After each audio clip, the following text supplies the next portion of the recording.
My name's Alan Miller, and I'm the president of our Teen Action Council, and I go to North Oaks High School. My name's Brian Nicholson, and I'm homeschooled. My name is Axel Kushner, and I do an online school. So for the first question, when you think about vaping in your school or community, does it feel normal? Why or why not? And Alan, we can start with you and go down the line. So I think it feels normal. I hate to say that, but it's something that's so popular that so many people do that it's kind of the norm at this point. It shouldn't be, but it is. I agree with him. What makes you think that it feels normal in your community, Briar? Really, social media and advertisements and all that. Yeah. Yeah, it does kind of feel normal because I see a lot of people usually on like he said, social medias and that kind of stuff, like vaping, and just you usually see it a lot on that kind of stuff. Right. And do you see it for people who are your age usually, or is it older people? Sometimes a little bit of both. A little bit of both. Gotcha. Okay. What do you think people misunderstand most about vaping? And maybe we can start with Axel this time. A lot of people usually think that it's healthier than smoking. Okay. People think that the flavors change things. That's what I've heard, at least. Mm-hmm. I agree with Axel that a lot of people think that it's healthier. It's really not. A lot of people think it has less side effects. It actually has more. Just a whole lot more damage to your brain, I think, than smoking. Gotcha. How does social media make vaping look appealing or harmless? By labeling it as it will help you more than it will hurt you. That's one way I think they kind of advertise it, is that it's going to be less harmless and more effective. How do you think the flavors and branding make vaping more attractive to youth? Briar, do you want to start with this one? I don't really have a great answer for that one because I'm not out there media-wise, but I think people just see a lot of different options and they're like, oh, this looks good. If there's that many options and they're that rich, they must be good. Right. Maybe think about when you go in a gas station, what catches your eye? Do you, when you walk through the door, do you see any flyers or neon signs about flavors or a sale that they're running or anything like that? I do. That's not what catches my eye. It's usually what's parked at that gas station. But yeah, I do see those, and that catches young kids' eyes pretty easily. Yeah. Excellent. Yeah, it's usually the bright colors of signs or the boxing of the vapes that usually gets younger people's attention because something colorful stands out more than something just gray or black. Right, like a typical pack of cigarettes is not super colorful like vapes are. Yeah. There's a lot of kind of going back to the flavor thing. There's tons of flavors out there. And there's blue raspberry, there's watermelon, kiwi, things like that. And things like that are, whatever's in them makes them taste really good. And I think that's one thing that kind of draws people to that. Okay. The next set of questions will be about mental health and stress. Have you seen vaping actually improve someone's stress long term, or does it make it worse? And maybe y'all are not old enough to see the long term effects, but you can talk about if a friend uses vaping as a coping mechanism, how that actually turns out. Are they truly less stressed about school or sports or whatever, or their family or whatever it is that they're coping from? In my opinion, I've not. I think it's honestly just they think they're cool, and they're just, it's it's because their friends do it. So I don't think it's necessarily. I've not seen them, seen their. I've not seen them have less stress because of vaping. I see people that have bigger swings, like they can be very free, more stress free than without it. But whenever they get stressed, it's like they get double that amount of stress that they normally would. Yeah.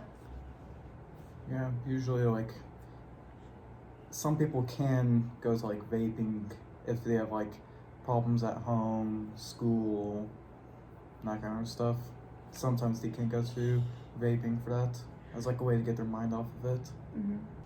I guess you could say, well, I wouldn't want to say one of the luxuries about vaping rather than smoking, but with vaping, like you can just stand there and hit it. A lot of people smoking, like I can't stand smoke, like the smell of a cigarette smoke. So a lot of people kind of walk away, so they're missing the action. But if you're vaping, you just hit it and, you can still be there. Yeah, because it's not as a potent smell. Right. Can you move into more, Axel? So you can get, There you go. So thinking about vaping, what are some healthier coping strategies that realistically work for young people? Briar, do you want to start with this one? I'm talking about me here, Yeah. but like doing manual labor, mowing, spending time around my friends, really. And then some people with social media, like that seems to take things off of people's mind often. Axel, what are some healthier coping mechanisms? Like if you're like not involved in anything, you could go like do sport, like he said, hang out with friends. What do you personally do? Maybe tell us about how does Scouts, things you do for Scouts help? Yeah, usually if like I'm having a bad day and it's Monday, I always look forward to the meetings because I have a whole bunch of friends there that I get to hang out with for about an hour and a half. And then usually if we have like stuff on weekends, we'll get to hang out for a bit longer. So it gives you something to look forward to. Yeah. Alan? I think everything these two have said, hanging out with friends, sports, things like that, listening to music, gaming, just kind of things to get your head off of your mind off of those things. Right. Okay. How easy is it for teens to access vapes in your community or in your schools? I think it's pretty easy. I know of like a few gas stations here in Wilkes that, a 16-year-old could go walk into. They won't ID them and, give them what they want. Some parents even will buy. I really remember like my freshman year, my senior now, like a lot of people would be like buying vapes off of older, seniors and juniors, things like that. People that can, well, not even people that can purchase them, but get them for them. So I think it's really easy. Extremely easy. I used to see them up where I live. They're just thrown out on the road. Whenever people don't want them anymore, it's scary how easy it is. Yeah. Yeah, you just kind of like following up on what Alan said. Usually like older, like school, like friends from school or people that in school. Next question, where do most youth get their information about vaping? Do they get it from their friends, TikTok, or another social media, schools, or their family? Friends. Yeah, friends really. Yeah, Friends. I'd also say other family as well. Like say if they have a dad that vapes, he doesn't care to, let his child vape or whatever. He'll tell them all these cool little, they're really stupid like tricks and stuff. Oh, that you can do while you vape. Yeah, like blowing the rings. Hmm. I saw some people do that. Do you think schools are handling vaping well?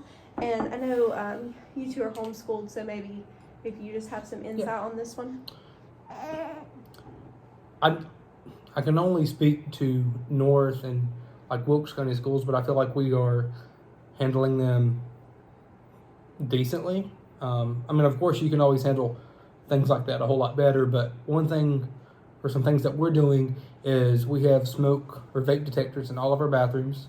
So there's also, it's not a camera, but it's like a sensor where it takes a picture. It's right in front, right outside the bathroom of when somebody goes in there.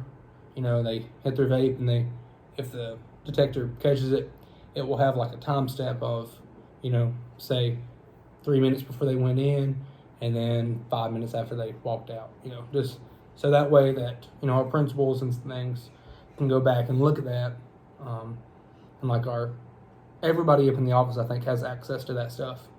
I don't think the discipline is what it should be. I think a lot of times it's just like you get smart lunch detention.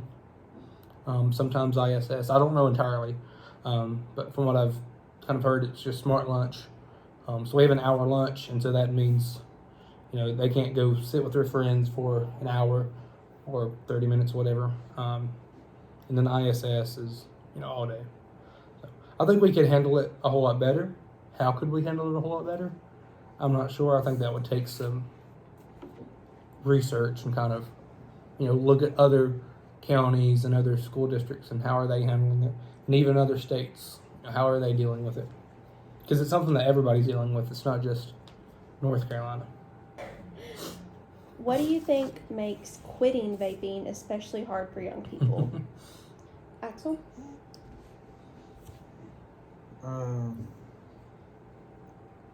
Usually it's just like it can make them more like frustrated over stuff very easily, and could make them like from withdrawals, make it harder to focus in school and have troubles at home.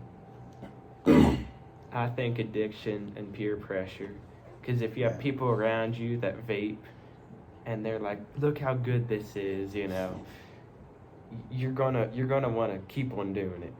And then addiction, because it's a chemical that's in your brain, and it honestly probably feels good. Yeah. The flavors as well probably have something to do with it. There's the three big factors. Peer pressure, addiction, and the flavors. Mm-hmm. Yeah. Yep. Alan? I think them two said it pretty well. Okay. Took every word out of my mouth.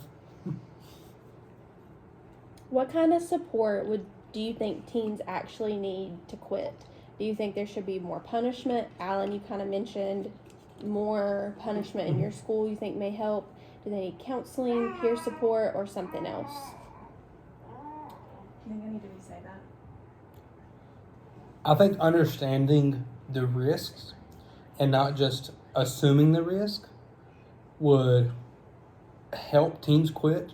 You know, actually understanding what it's doing to your body, rather than, you know, oh, it's just making your lungs black, or, you know, it's giving you popcorn lung or whatever.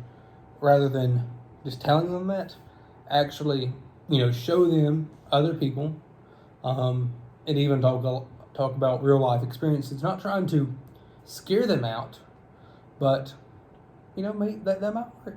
Try to, you know, here's what's going on. Let's try to change this, and not.